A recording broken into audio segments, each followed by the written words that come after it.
Hey guys, welcome back. If this is your first time joining, my name is Matt, and this is my 1950 Caterpillar D4. And if you've ever been driving down the highway and you looked out your window and you saw a rusted piece of metal out in a field or a farm or the woods somewhere, and you thought, gee, I wonder why they parked it there, or I wonder how much work it would take to get that thing working again. Well, that's what we're trying to figure out here. This is video number 11 of 9,425.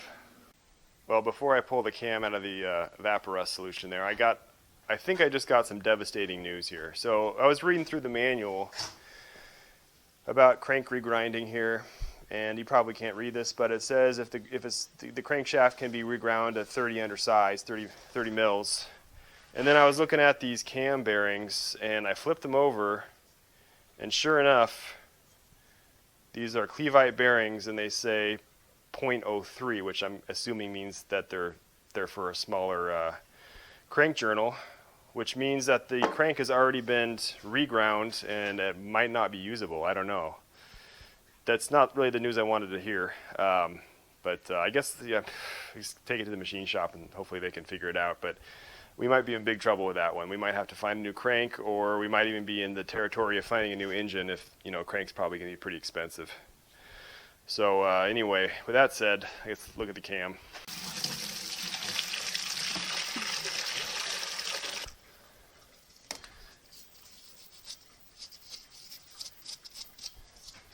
Doesn't look too good. This gear cleaned up nice. No, it actually didn't. Never mind that. Strike that from the record. It looks like it's still got scale built up on it. I don't think that. Maybe that evaporust is no longer effective. Well, that evaporust didn't really seem to do anything on this, so I just spent about 5 or 10 minutes running through the wire wheel on the bench grinder and got the big stuff off just to see what I have here. So got the cell phone out so we can get a good look at it here and get a good angle. So I think this thing is, I don't know, I'm going to have to take it to a shop obviously, but so this first lobe is okay. This one is pretty bad. And then you can kind of go down the line here, and it's rough all the way down.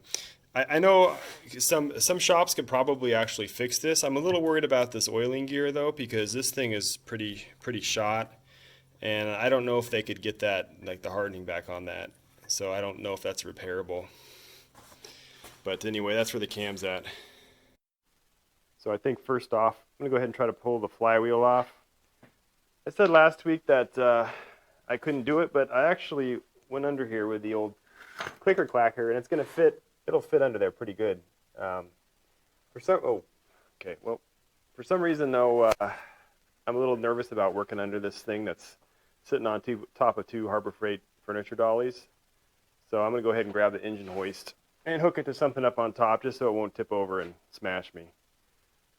So I got the engine hoist hooked up here. I got a little bit of tension on it just so if this thing, if it starts tipping, it's not going to probably hold it, but it'll at least slow things down, maybe.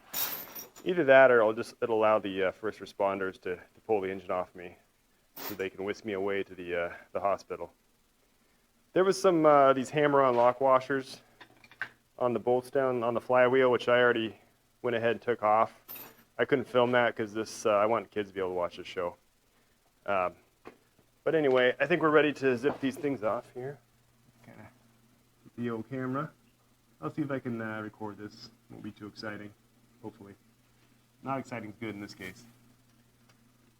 Are we going out or in right now? I had to stop myself there. I almost forgot that this flywheel is going to weigh about 18,000 pounds when it comes off. So I'm going to go ahead and ease a little floor jack under there, and just keep, just in case, until I get down to about 2 bolts, and then I'll have to stick a jack under there to hold it. All right, I think we got her out. Yeah, look at those.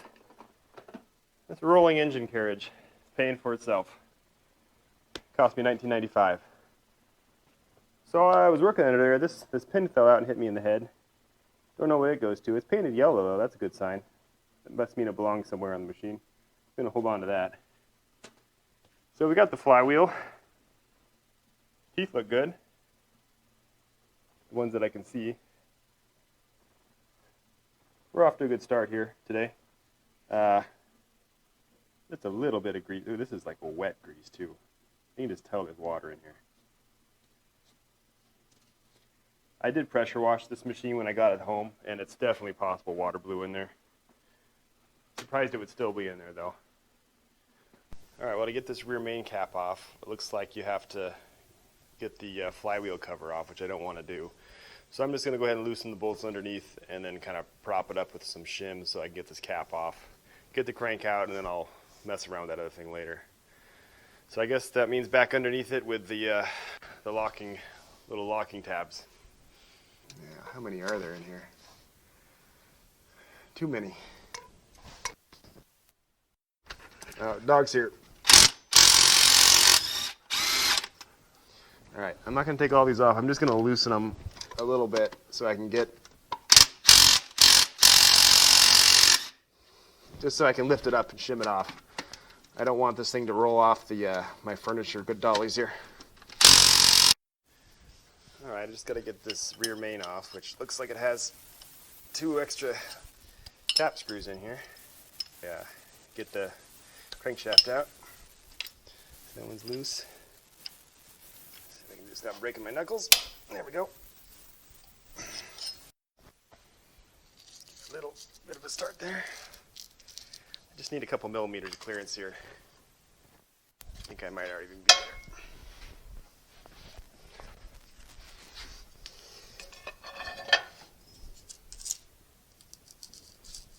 Yep, that should do it. Alright, I'm just going to wipe this out so it doesn't drag on any grease here. And then I'll see if it just kind of taps free here. I have a little tiny screwdriver. There's already a gap here, so. Yeah, she's coming. This hurts the old hand.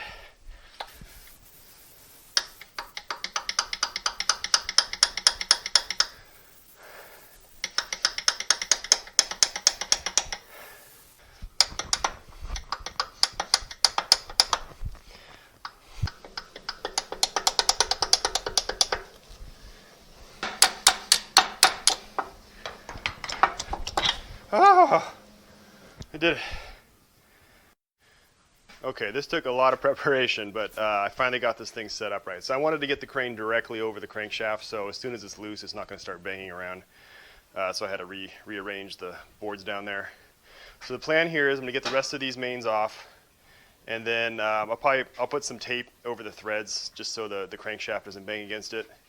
And then once it's free, I'm going to lift it out a little bit, and then I'm going to roll the engine back, and then I'll swing it over here, and hopefully I can set it on this table without too much difficulty or hurting myself too badly. So let's go ahead and get these mains off, and then we'll give it a shot. Okay, I already got this guy loose before. Get this. Oh man, this bearing pretty thrashed. Journal looks decent. Okay, and we'll take this center one off, which I loosened off.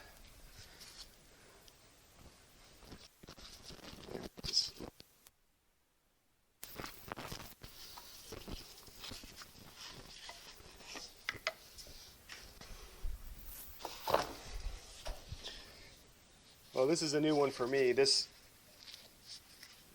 bearing is cracked all the way through.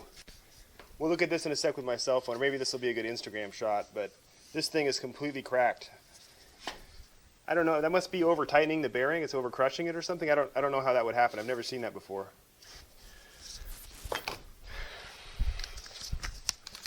All right, last two.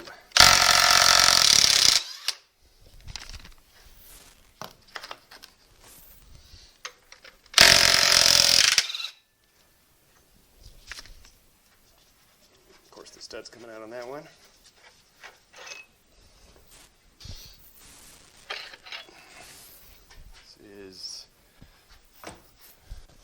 Even though they're marked, I'm trying to keep them kind of separate so I can look at them.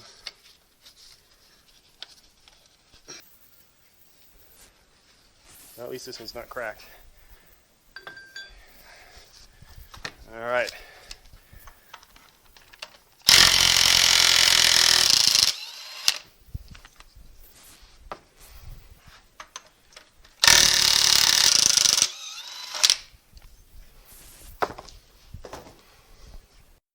All right, she should be free here.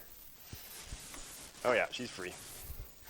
So I'm just gonna pull it out a little bit, get it loose. Okay, man.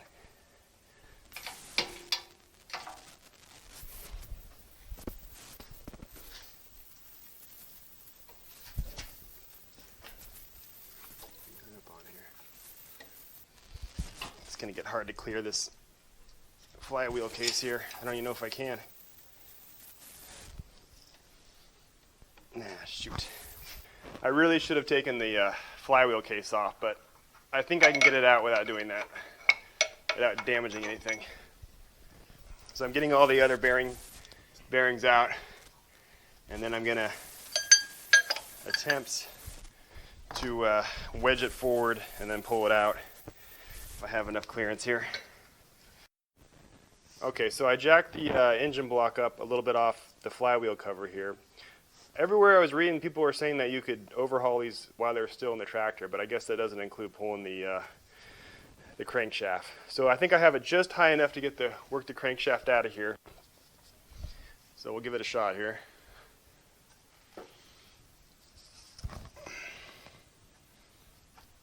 Oh yeah, there we go. Oh, don't go anywhere.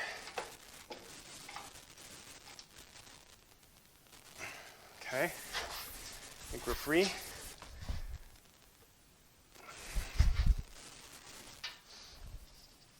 Make sure we don't scrape across the studs there, and we're out. Okay, before I set this thing down, I'm gonna set this block back on the flywheel and put a couple bolts in it, because this is a really janky setup here and it's gonna fall over if I don't take care of this right now. So let me go ahead and do that, and then we'll take a look at the crankshaft.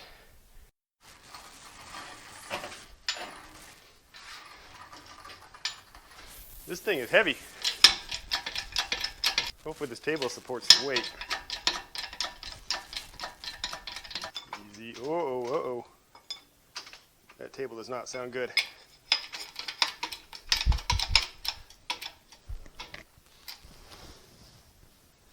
Oh, she's not locked.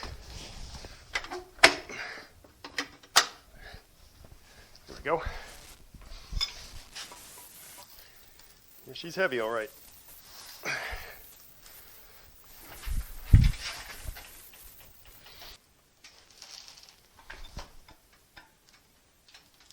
That was a bit of a chore to get that thing out. I think I got it out though without scratching anything, which is nice. Hindsight being 2020, I should have pulled the bell housing off right when I got this thing pulled out instead of now. But live and learn. So I'm going to go over this with my cell phone a little bit so you can see it close up. But first thing I want to do here is I just want to get my calipers out here. Now this is not going to be super accurate, but I just want to know if someone's been grinding on this thing. So I got the dimensions here. So for the crankshaft, main bearing is 3.5, and where is he here? Connecting rod is 3. So nice easy numbers, 3 and 3.5. So if it's going to be under that by 30 or 40 or 50 mils, we'll find out real quick if this thing's already been ground. This is a connecting rod here. Like I said, this is not going to be as accurate as a micrometer, but close enough. 2.96. So 40 off that. 2.96. Yeah. So connecting rod journals have definitely been ground. Let's try a main. 3.45. So yeah. 3.44. These things have been ground too. Kind of a downer. So that means we can't grind it down even more. I know there is some machine shops. I don't know if they still do this, but they do weld. You can weld. Like they weld it in a specialty process, and then grind it back down to the factory specs. I'm guessing that's really expensive. So I think I'm kind of left with three things here. I can either look for another crankshaft, which is going to be probably expensive. I'll definitely check with machine shops to see if someone is can refinish this thing. And I don't think I want to grind it. I don't think you even can grind it down even more. It'll be too much. Or it might be time to start looking for a donor engine, which I'm kind of hesitant to do because then you're going to inherit a whole nother group of problems. So I'll think about that. So we got a problematic crankshaft.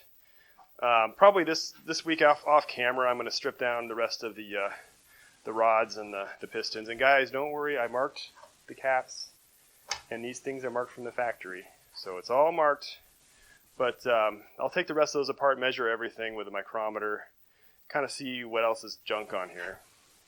And then I am going to take the block. If I do keep this engine, I'll take the block in, have the sleeves pulled, place the O-rings. Because really there's two problems with this engine, right? We have water getting in with the fuel, which is why these pistons are so clean. It's basically just steam cleaning the pistons because there's water in the combustion chamber. Then we have water in the crankcase, which is from water getting in through the valve cover and possibly bad O-rings on the sleeves, possibly something else.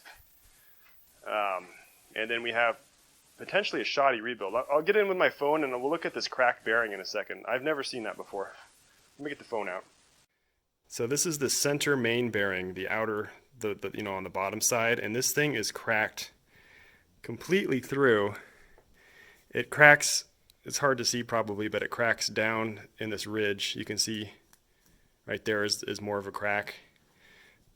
These things should be solid aluminum, so I don't think it's delaminating or anything like that. I think it's just an actual crack, which, just my guess would be it's over tightened. Whoever rebuilt this thing didn't do it right, and it cracked that thing. The other bearings are, they're pretty rough. So I mean, we're looking at all new bearings, obviously, anyway. All right, guys. Well, I think I'm going to end the video there. It's pretty bad news week on this thing. I left the barn because it's really hot over there. The barn's up there, and Charlie needs some exercise here. So if you'll indulge me just for a couple minutes, though, I wanted to talk about safety stuff for a little bit. So just for a little bit of my background, I've been kind of an amateur mechanic for 26 years. I got my first car when I was 14. It was a 1947 Jeep Willys CJ2A that I had to talk my parents into getting. So I've been doing car stuff that entire time, and kind of in my experience, cars are pretty forgiving as far as they don't really want to hurt you too bad. Maybe just a little bit, but not too much. But this is kind of completely different. This isn't even really a big machine, but everything on it wants to hurt you. So I've kind of been learning the hard way. I'll give you a couple examples. The first is when I pulled that hydraulic pump off. And when working on a car, you see a part that size, and I figure it's going to weigh as much as a transmission or something. Not too bad. So I just went ahead and grabbed it and pulled it off, and it was about 4 times heavier than I was expecting.